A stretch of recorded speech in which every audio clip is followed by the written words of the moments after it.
सबसे पहले मैं सेनेटर ताहिर खलील सिंधु साहब को अमेरिका में खुशामदीद कहता हूँ। हमारी जो पाकिस्तानी क्रिश्चियंस कम्युनिटी अमेरिका में मुकीम है, तो हम दिल की गहराइयों से आपको वेलकम करते हैं और मैं आप सब लोगों का भी शुक्रगुज़ार हूँ जो यहाँ पर आए हैं। मैं ज़्यादा डिटेल में बात नहीं करूँगा, मैं अपना ज़्यादा वक्त जो है वो सेनेटर साहब को दूँगा कि वो बात करें, क्योंकि वो पार्लियामेंट में है, वो फेस करते हैं तमाम मसाइल को, तमाम चीज़ों को। तो अभी परवेज़ रफ़ीक साहब ने बहुत अच्छी बातें की हैं, तो वही बातें मैं नहीं दोहराऊँगा। चंद बातें गुज़ारिशात जो हैं वो मैं सेनेटर साहब से करूँगा कि अभी देखें बजट हो रहा है, बड़ी अच्छी बात है। बजट के ऊपर हमारे जो पार्लियामेंटेरियन है, सूबाई पार्लियामेंटेरियन, वो भी बड़ी खुलकर बात कर रहे हैं और एमएनएज़ भी बात कर रहे हैं। तो मैं ये कहना चाहूँगा जो पार्लियामेंटेरियन भी है उनसे कि जो पाकिस्तान का तरक्याती फ़ंड है वो जो है उसमें से 5% जो है वो नॉन मुस्लिम की डेवलपमेंट के लिए जो है हुकूमत को लगाना चाहिए, क्योंकि जो अक़लियती इलाके हैं वो महरूमी का शिकार हैं, वहाँ पर काम नहीं होते। तो मखलूत इंतखाबात हैं, तमाम एमएनएज़ ने अभी आगे इलेक्शन में जाना है, उन्होंने वहाँ से उनसे वोट लेने हैं। तो मैं समझता हूँ कि अगर हुकूमत जो है वो 5% डेवलपमेंट का फ़ंड जो है वो उनको दे तो वो बहुत अच्छी बात होगी, ताकि उनके जो काम है वो हो सके। क्योंकि वजारतों के पास इतने पैसे नहीं हैं, ना सूबाई वजारत के पास, मिनॉरिटीज़ के पास इतने पैसे हैं कि वो पूरे पाकिस्तान में काम करवा सकती है, और ना ही कौमी असम्बली की जो वजारत है, नेशनल असम्बली में जो वजारत है, उसके पास इतने पैसे हैं। तो मैं समझता हूँ कि जो डेवलपमेंट फ़ंड जो जनरल हलकों में एमएनए जीते हैं, उनको चाहिए कि जो डेवलपमेंट फ़ंड उन्हें गवर्नमेंट देती है उनका 5% वो हुकूमत में बैठे हैं, मैंने वो अपोजिशन में बैठे हैं, रिगार्डलेस इसके कि वो अपना पैसा जो है 5% वो क्रिश्चियन इलाकों पर लगाएं, ताकि वहाँ पर भी जो है वो तरक्की हो सके। दूसरा, ये बात हमने कौमी असम्बली के फ्लोर के भी ऊपर कई बार कही है, क्योंकि अभी बजट सेशन चल रहा है, तो आपके सामने इस्लाम में लीकर जो है वो हराम है, इसी तरह क्रिश्चियनिटी में भी लीकर जो है हम उसको जायज़ नहीं देते, करार देते। तो मैं समझता हूँ कि कई मेंबरान ने वहाँ पर ये भी कहा है कि इसके ऊपर जो है वो पाबंदी लगनी चाहिए। हम उनके साथ हैं, लेकिन थ्योरी ऑफ नीड, आप तो उस बात को समझते हैं कि उस हवाले से मैं बात करूँगा कि अगर इन्होंने क्रिश्चियंस के ऊपर ये लेबल लगा ही दिया है कि हमारे जो है वो परमिट बनने हैं, तो जब आप इस्लाम में लीकर हराम है तो क्या उसकी आमदन हलाल है? वो भी हराम हुई। तो अगर आपने ये लेबल हम पर लगा ही दिया है, तो मैं ये चाहता हूँ कि जो लीकर की आमदन है उसकी जो आमदन है वो वजारतों को दी जाए, फेडरल वफाकी हुकूमत को दी जाए, और जो सूबाई हुकूमतें हैं उनको दी जाए, ताकि वो वजारतें बेहतर तरीके से अक़लियतों के हकूक़ के हवाले से काम कर सके। और तीसरा, मैं यहाँ पर ये भी रिक्वेस्ट करना चाहूँगा, खलील साहब तो वैसे ही बड़ी बात करते हैं, सेनेट में हर वक्त कोई इशू हो वहाँ पर हमारी वॉइस को राइज़ करते हैं, पाकिस्तानी क्रिश्चियंस कम्युनिटी की आवाज़ को, तो हम उनके शुक्रगुज़ार हैं। तो यहाँ पर आपके सामने, आप तो शुरू से कहाँ से ग्रास रूट से हम शुरू हुए और कहाँ तक आए, आपका पार्लियामेंट का तजर्बा मुझसे भी ज़्यादा है, क्योंकि आप ज़्यादा देर तक जो है वो पार्लियामेंट में रहे हैं। तो अभी जो सेंसस है आपके सामने, आबादी बढ़ गई, लेकिन हमारी जो आबादी है वो नहीं बढ़ी, तो वो मिस जो है वो काउंटिंग हुई है सेंसस में। इसके ऊपर हुकूमत को चाहिए कि वो काम करे और इनकी आबादी जो है वो बढ़ाई जाए। आपके सामने जब 1986 में 1996 में 2002 से पहले आपके सामने उस वक़्त 217 की असम्बली थी, 99 में 217 की असम्बली, और उस वक़्त भी मिनॉरिटीज़ की सीटें 10 थी रिज़र्व। आज 342 एमएनएज़ हैं पार्लियामेंट में, आज भी मिनॉरिटीज़ की 10 सीटें हैं। इनमें इजाफ़ा जो है वो इंतहाई ज़रूरी है। अगर आप जिस हिसाब से परवेज़ मुशर्रफ साहब ने सीटें बढ़ाई थी, उन्हें चाहिए था कि इनकी भी सीटें बढ़ाते, और इनकी सीटें मिनॉरिटीज़ की जो हैं वो 17 होनी थी, 17।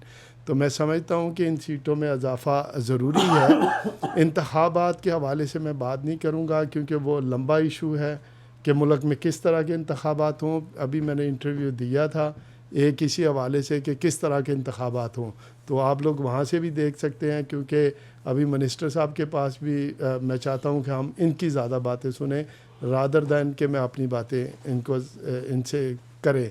एक और छोटा सा मसला है जो इस हवाले से है इस्लामाबाद का।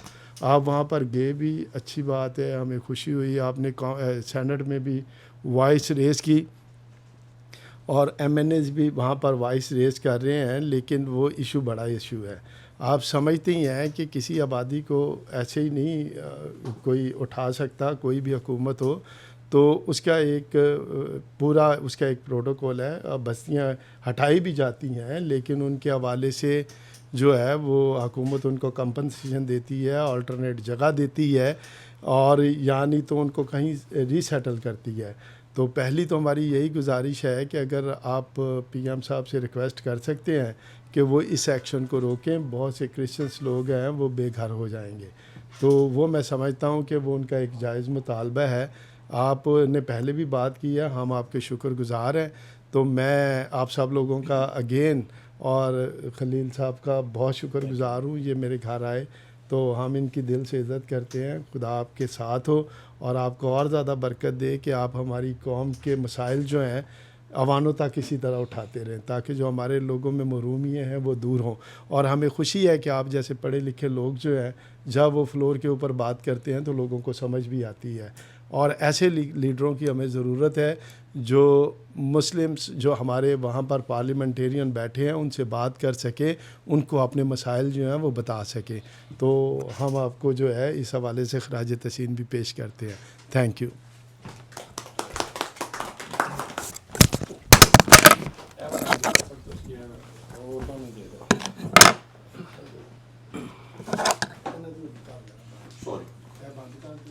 मैं जिस होनहार तालिब इल्म का जिक्र कर रहा था, 1988 में वो लॉ कॉलेज के स्टूडेंट थे, आज खुदा उनके फजल से वो पाकिस्तान की सेनेट के रुकन हैं और मसीही कौम की क़यादत कर रहे हैं। आज की तकरीर के वो मेहमान खुसूसी हैं। हम उनको दिल की अता गहराइयों से वेलकम करते हैं। आपकी भरपूर तालियों में ताहिर सरदार ताहिर खलील। बहुत शुक्रिया। आइए अपनी आंखें बंद करें और दुआ करें। तो जो आसमान पर तख्त नशीन है, मैं अपनी आंखें तेरी तरफ उठाता हूँ। देख जिस तरह गुलामों की आंखें अपने आका के हाथ की तरफ और लौंडी की आंखें अपनी बीबी की हाथ की तरफ लगी रहती हैं, उसी तरह हमारी आंखें खुदावंद अपने खुदा की तरफ लगी रहती हैं, जब तक कि वो हम पर रहम ना करे। हम पर रहम कर खुदावंद, हम पर रहम कर, क्योंकि हम ज़िल्लत उठाते उठाते तंग आ गए। आसूदा हालों के तमस्खुर और मगरूरों की हकारत से हमारी जान सैर हुई। आमीन।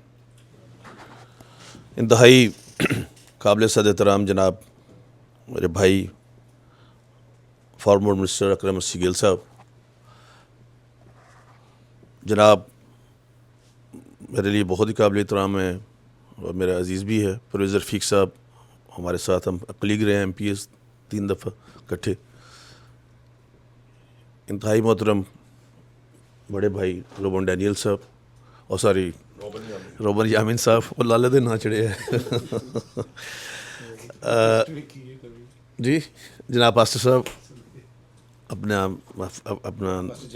पास्टर जेफरी साहब, इनके फैमिली से भी मेरा बड़ा तल्लुक़ है। सदफ़ बिल्कुल छोटे भाइयों की तरह इज़ अटॉर्नी है और उसका अपना ऑफिस है। यहाँ पे मुझे बड़ी खुशी हुई है भाई से, ऑलरेडी इनसे भी मुलाकात पहले मजीद एबल साहब के साथ। हाँ जी। और आप सर, आप तो मेरी और कैसर सुरेश साहब की डेट ऑफ बर्थ और उनकी भी 23 मई है, मेरी भी 23 मई है। मेरी 16 मई है। मेरे भाई सलमान संधू साहब और ये छोटे भाई का मेरे तारफ़ नहीं है, हमें जी डॉक्टर नदीम साहब और सलमान संधू साहब मेरे बड़े मुहसन हैं, भाई हैं। कलारकाबाद से इनका तल्लुक़ है, लेकिन इनके वालिदा ने टोबा टेक्सिंग में सर्व किया। बहुत सारे आज जो कानून साज टोबा टेक्सिंग से बैठे हुए हैं वहाँ पे, जुनेद साहब दूसरे, वो इनके वालिदा और इनके वालिद मोहतरम के स्टूडेंट्स हैं। मुझे दो बातें पहले याद आ गई। एक तो मैं फ़र्स्ट ऑफ़ ऑल, मेरा कोई कसूर नहीं है लेट आने में, मैं 12 बजे से चला हूँ, लेकिन बल्कि 11:15 कर लीजिए, तो मैं अभी पहुँचा हूँ। बजट की अभी बात हो रही थी तो मुझे याद आ गया परवेज़ रफ़ीक साहब की एक स्पीच का एक नुक्ता। 2008 की असम्बली में हम इकट्ठे थे, ये मुझसे सीनियर थे।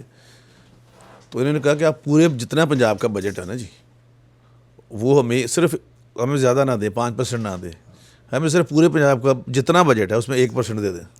वो 1% बनता तो कोई 1 अरब 70 करोड़ रुपए। तो इसके बाद इन्होंने तकरीर ख़त्म कर दी, मतलब एक सवालिया निशान था।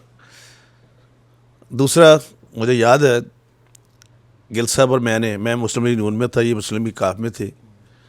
तो हमारे बहुत सारे लोग, रोबन भाई भाग गए और परवेज़ साहब भी उधर थे जब फानिश मसीह को मारा गया, और मैं नून का होके इसके बावजूद भी हम डंडे खा रहे थे और मैं इनके साथ खड़ा था। मैं कहा नहीं, मैं भागने वालों में से नहीं हूँ, नंबर 1। नंबर 2, बात हो रही थी जमात की। जो मेरी कौम है, अगर मैं उसकी बात नहीं करता तो फिर वही बात है ना, जब मर्दगी से कहा गया था कि अगर आप बादशाह के महल में रहकर अपना किरदार रास्ते को नहीं अदा करेगी तो मैं उसकी जगह किसी और ले आऊँगा। तो मैं शुक्रगुज़ार हूँ अपने भाई का, अपना राहील साहब का। ये आजकल एक बड़ी मोतबर और जानदार आवाज़ बनी है और लिख रहे हैं, बोलते हैं, और बड़ी अच्छी बात है। I always appreciate. वो बेशक मेरे ख़िलाफ़ हो, क्योंकि इख्तलाफ़ राय रखना हर एक फंडामेंटल राइट है, लेकिन उसके में अदब, तहज़ीब और एक दूसरे के साथ शाइस्तगी जो है वो ज़रूर होनी चाहिए। बड़ी बातें हैं दिल में और करूँगा भी। मैं सबसे पहली रिक्वेस्ट आपसे करना चाहता हूँ सबसे, कि आप जो यहाँ पे हैं,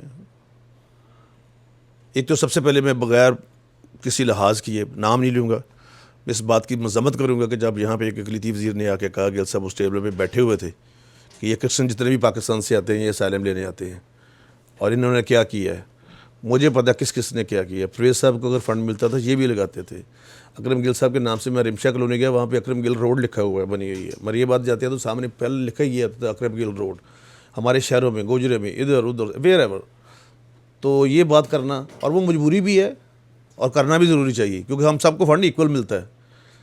दूसरा, अगर कोई सिख बाहर से 5 लाख आते हैं ज़ायरीन पे, तो वो पाकिस्तान के वोटर नहीं होते। वो अगर मैं मिनिस्टर था 3 दफ़ा, तो मेरे तो होते हुए आते थे, सारे आते थे, अब भी आएंगे, क्योंकि उनकी ज़रूरत का उधर है, उन्होंने आना ही आना। तो ये कोई ऑनर की बात नहीं है, वो उनके लिए ऑनर है। तो ये बात करने इसकी मैं भरपूर ओपन कह रहा हूँ कि मैं मज़म्मत करता हूँ यहाँ पे आके। वो बेहतर यही होगा कि कोई मुझ जैसा या परवेज़ रफ़ीक साहब जैसा अपना वहाँ पे नहीं बैठा हुआ था। गिल साहब हमारे भाई हैं, is a very simple and dead honest शरीफ आदमी हैं, वरना शायद बात और आगे निकलती। मगर this is not the way कि आप किसी पूरी कम्युनिटी को डिस्करेज कर दें कि आप यहाँ पे ये करने दें। कौन अपना घर छोड़ना चाहता है। परवेज़ साहब से पूछे, जब रिमशा की वकालत को जहाज़ में बैठाया जा रहा था, शहबाज भट्टी शहीद साहब का उसमें जो बहुत रोल था, और जब बैठाया जा रहा था परवेज़ साहब से पूछिए, उसका बाप रो रहा था, गरीब आदमी, कि मैंने ये जगह नहीं छोड़नी जिसके नाम पे रिमशा कॉलोनी बनी है, मेरे माँ बाप की हड्डियाँ कब्रों में दफन है। कैनेडा नहीं जा रहा था। और तार अशरफी, ये सारे जो जितने भी लोग थे, जो भी टीम थी, मैं नाम नहीं लेना चाहता, बड़ी मुश्किल से उसको बैठाया, रो रहा था ऊँची ऊँची। और फिर इस तरह से करना था। मैंने तो इनको इंटरव्यू में कहा कि ये जो आप खालिस्तान का नारा लगा के अमेरिका में, अपना कनाडा में, वैनकूवर में, टोरंटो में, लंदन में, स्विट्ज़रलैंड में, हर जगह पे, कौन सा क्या ये क्या है, ये जो आप असालिम ले रहे हैं, ये कोई बात है करने की? It's a right, constitutional right. अगर कोई जाता भी है, किसी मुसीबत में फंसता है, तो उसको जाना चाहिए, अगर उसको समझता है कि मैं इधर महफूज नहीं हूँ। आप देखें, ये बहुत कम होता है। शहबाज भट्टी शहीद साहब को कैनेडियन नेशनलिटी ऑफर हुई थी, मैं उनकी जमात में तो नहीं था, लेकिन ये कि मेरा तुमसे तल्लक बहुत था। हम एक कमरे में 8.5 साल, एक हमारा हॉस्टल था, जॉन पॉल सेकंड हॉस्टल। ही रिफ्यूज़, चूँकि उसकी और तरीके से खिदमत लिखी हुई थी। मतलब नेमतें तरह तरह की है ना, सबको अपनी अपनी नेमत जो है खुदा ने तोड़ा दी है, उसने क्या इस्तेमाल करना, क्या नहीं करना। मेरी ज़ाती राय में, जब जो बहुत बड़े काम हुए, ये काम जो है ना तरक्याती, गिल साहब, इसमें बाद में बात करूँगा। पहले मैं आपकी बात करना चाहता हूँ जो मरदमशुमारी की। बड़ा क्या कहना चाहिए, मुहज़्ज़ब तरीके से बात करूँगा कि देखना ये पड़ेगा कि आखिर ये हुआ क्यों। वो कहते हैं अक्सर धोखा दे जाते हैं, शक्लों वेखे जाचे लोग, तो सानू आके रामा दसन अपने घरों गवाचे लोग। उस वक्त who was the minister at that time of the census? ये गिल साहब अभी नहीं बात, ये 2017 में हो गया था, हमारे साथ वारदात पड़ गई थी। सीधी बात, बिल्कुल सीधी बात। कोई नाराज़ होता हो किसी के साथ, किसी ने मिले नहीं मिलना ना मिले, ये मेरी ज़ाती राय जो। मतलब अगर मेरे बैठे हुए मुझे याद है कि जब माजरत के साथ तारक के साथ फैसलाबाद आए तो Parvez was just like a younger student, देखिए बस रेजिंग क्या कहना चाहिए स्लोगन्स कि आपने ये जो 295 जब हुआ था तो आपने उस वक्त वहाँ पे बैठ के मौलाना अब्दुल सानी अजी वर्सो एवर, तो आपने वहाँ पे बात ही नहीं की इसके खिलाफ उस वक्त के जो भी और उसको जलसा छोड़ के जाना पड़ा।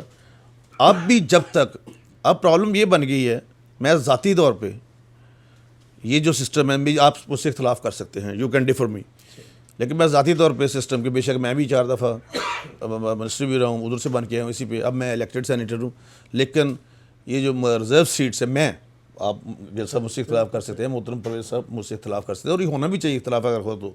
मुझे ज़ाती तौर पर तो ये सिस्टम बिल्कुल टोटली मतलब आपकी वो आवाज़ नहीं होती जो आप जीत के जाते हैं तो आपकी आवाज़ होती है। यहाँ पर इस तरह करें, अगर हम बड़े खुश होते हैं कि यहाँ पे जी मेयर बन गया, मैंने कहा जी अगर सदीक मसीह है ये ममदानी है आपका मेयर बना, ये बन सकते हैं तो यहाँ पे अपना बरकत मसीह है अनायत मसीह है वो क्यों नहीं मेयर बन सकता लाहौर का? ये कौन सा इंसाफ है? आर्टिकल 25 तो यही कहता है ना कि आप इक्वल सिटीजन हैं, लेकिन आगे जो प्रेसिडेंट ने बात की कॉन्स्टिट्यूशन की, आगे आर्टिकल 41 कहता है कि no non Muslim can be the president of the country, और फिर no non Muslim can be the prime minister of the country, article 91 sub article 3 constitution of Pakistan. तो फिर वो जो 25 की वो तो नेगेशन कर जाते हैं, लेकिन हमें बनाए ना बनाए कम से कम आइंद में से ये बात करता है। और इसमें बात की है, जहाँ तक आपने बात की है रिमशा कॉलोनी की, रिमशा कॉलोनी पे खुल के बात की है, आइंदा भी करेंगे। और वहाँ पे गया और मैंने अपनी माओ बहनों को धाड़े मार मार के रोते देखे। तो रोहन साहब वो लोग बेचारे, ये कॉलोनी दी थी अपना यूसुफ रज़ा गिलानी साहब ने इनको बैठाया था, वो अपने फाइल भी निकलवाई है, सारा कुछ किया है, उसका केस भी पेश किया, फेडरल कॉन्स्टिट्यूशन कोर्ट ने उसका स्टे दे दिया, अब उसका स्टे है। हालांकि उन्होंने बरी इमाम जो है उन्होंने करा दिया है, उधर भी वो ज़्यादा मुस्लिम आबादी थी। हमने उस दिन बात की सेनेट में, जो रिसेंट मैंने स्पीच करके आया बजट पे, कि अगर आप रिमशा कॉलोनी की तरफ जाएंगे तो पहले आपको ये जो कॉन्स्टिट्यूशनल टावर है पहले ये कराएं, ये गैर कानूनी है। ये नहीं कि उनके साथ कोई और एटीट्यूड हो और इनके साथ कोई और एटीट्यूड हो। वो कहते हैं ना लोग टूट जाते हैं फक्त एक घर बनाने में और तुम ज़रा तरस नहीं खाते बस्तियाँ जलाने में, तो कहाँ जाएंगे? ये कहते हैं कि चक्री में इनको जगह देते थे। मैंने उस स्पीच में कहा कि सब सुनी हो, क्योंकि आप चक्री जगह में चक्कर देना चाहते हैं और कोई ऐसी बात नहीं है। तो ये जो बातें हैं, लेकिन इसमें आपकी जो आवाज़ यहाँ पे है, I know all of you, वो बहुत मैटर करती है हमारे लिए पाकिस्तानी मसीहों के लिए, क्योंकि you have the relations with the very very important peoples. आप सबकी मैंने रिसेंटली हम कॉन्फ्रेंस में थे, मैं और प्रोफेसर साहब फरवरी में IRF में शाहिद साहब भी थे, तो मैंने देखा कि कहाँ पे इनके रिलेशंस है, किस किस उस लेवल पे जिनकी वजह से हमारे दूसरे छोटे मुल्कों की पॉलिसियाँ बनती हैं। तो ये मेरी आप सबसे भी गुजारिश है कि आप यहाँ पे इस बात करें। बाकी जो मेरे ज़िम्मे है जुल साहब, मैं वो कस्में उठाने वाला बंदा तो नहीं हूँ, लेकिन मैं खुदावंद को नजर जान के कहता हूँ कि मैं समझता हूँ ये मेरी काल है, और हम में सब भी, कोई भी नहीं। लेकिन एक बात बड़ी ज़रूरी है कि देखिए अभी मैं ओपनली कह रहा हूँ कि पंजाब में हमारा कोई मिनॉरिटीज़ का मिनिस्टर ही नहीं, तो कोई भी बन जाए, फेडरल में कोई मिनिस्टर नहीं है। और बड़ा कहते हैं जी एजुकेशन में हमने बड़ी खिदमत की है, की भी है, डिफेंस में बड़ी खिदमत की है और बड़ी किया। हाँ, एक काम बहुत बड़ा हुआ, I will give the credit to the Parvez साहब को और शहबाज भट्टी शहीद साहब को, जिन्होंने ये 5% कोटा सब ने मिल के मंजूर करवाया।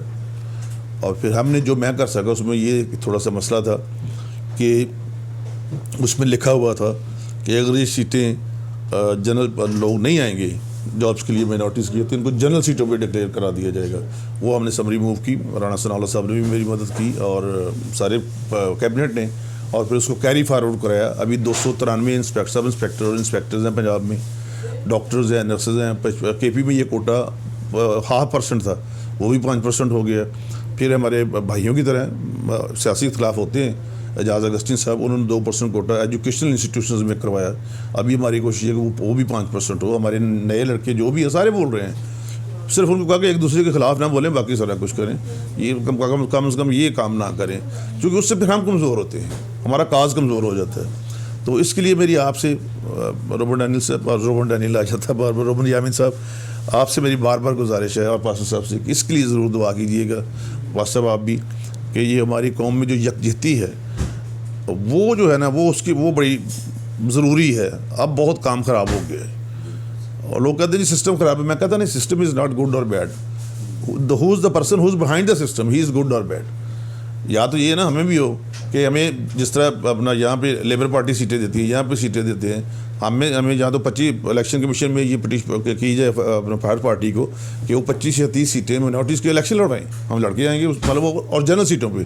अगर ये नहीं तो मैं ज़ाती तौर पे फिर दोबारा कह रहा हूँ, मेरा ज़ाती तौर पे यही है कि हम हमारे हल्काबंदी हो, हम इलेक्शन लड़के आएँ और फिर हमारी आवाज़ जो है, ठीक है हर चीज़ के फ़ायदे या नुकसान होते हैं ज़रूर, ये नहीं हो सकता कि ये बहुत अच्छा सिस्टम होगा। अगर ज़रूरी नहीं कि उस वक्त अगर ये तजर्बा गलत साबित हो तो अब भी गलत साबित हो। तो कुछ लोग प्रेम शरीफ साहब के पास गए जिसमें मैं भी 4 दफ़ा पंजाब में बन के आया हूँ उसी रिजर्व सीटों पर ही, लेकिन इससे बावजूद मैं मतलब इस स्टेज पर पहुँचे हैं कि हमारी आवाज़ उस वक्त ज़्यादा ताकतवर और रोबन यामीन साहब मौसर होगी, मेरी ज़ाती राय है, जब ये सिस्टम आएगा कि हम अपने लोगों को, और वैसे भी आइन का जो हमारा पाकिस्तानी कॉन्स्टिट्यूशन उसका इब्तदाई यही कहता है कि अवाम के चुने हुए लोगों का जो हक़ है वो हक़ हुक्मरानी है, बाकी किसी का नहीं है। और आर्टिकल 226 कहता है कि ये जो सीक्रेट बैलेट होता है, सीक्रेट वोट होता है, तो ये हमने अपनी गवर्नमेंट से भी बात की है। मैंने आज़म वज़ीर तारक साहब से हम इकट्ठे जो कि एक चैम्बर में थे, अपना में से वो 2 साल सीनियर हैं, उनसे भी हमने रिक्वेस्ट की है, शहरी रहमान से भी की है, और अली ज़फ़र साहब जो SM ज़फ़र साहब के बेटे हैं, एडवोकेट हैं, वो PTI में हैं, उन्होंने भी मुझसे इस बात की हामी भरी है कि आप ये प्राइवेट मेंबर बिल लेके हम आपकी सपोर्ट करेंगे। तो अगर मेरी ज़ाती राय है, अगर हम देखेंगे, लेकिन इसके लिए दोबारा हम करेंगे जी कंसल्टेशन करेंगे, आपसे भी रिक्वेस्ट करेंगे कि हम लोगों को बुलाएं कि अगर तो हमारे लोग इस बात पे एग्री हैं, जो बात सर जो समझते हैं सारे इस पॉलिटिक्स को, आप हैं प्रवेश साहब हैं सारे, कि अगर इसको करना भी चाहिए या नहीं करना चाहिए, तो अगर इसका जवाब मुस्बत अंदाज में आता है कि ठीक है जी ये होना चाहिए, तो फिर इसके लिए भी बढ़ा जाएगा। दूसरा, रिमशा कॉलोनी का मैंने आपसे रिक्वेस्ट की है, अपनी आखिरी सांस तक मैं कोशिश करूँगा कि वो ना गिरे, क्योंकि वो कहाँ जाएंगे, छोटे छोटे बच्चे हैं और रोका है, अभी तक तो रोका है जी। तो सबसे पहले मैं ही गया था उधर, उससे पहले मुझे नहीं पता को गया या नहीं गया, खैर, लेकिन शायद खुदावन ने मुझे, भाई ने जो कहा ये बात दुरुस्त है बिल्कुल। मैं कैसर भाई मेरे बड़े भाई हैं, मैंने उनको कहता था कि वो बहुत अच्छे मुकर्रर हैं, बहुत अच्छे स्पीकर हैं, पुलिस साहब के साथ में शायद रहे नहीं, वो बाद में, हाँ।